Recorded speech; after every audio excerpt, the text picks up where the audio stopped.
औषधे चिन्तयेत् विष्णुम् भोजने च जनार्दनम् शयने पद्मनाभम् च विवाहे च प्रजापतिम् युद्धे चक्रधरम् देवम् प्रवासे च त्रिविक्रमम्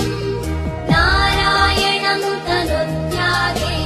श्रीधरम् प्रियसङ्गमे दुःस्वप्ने स्मर गोविन्द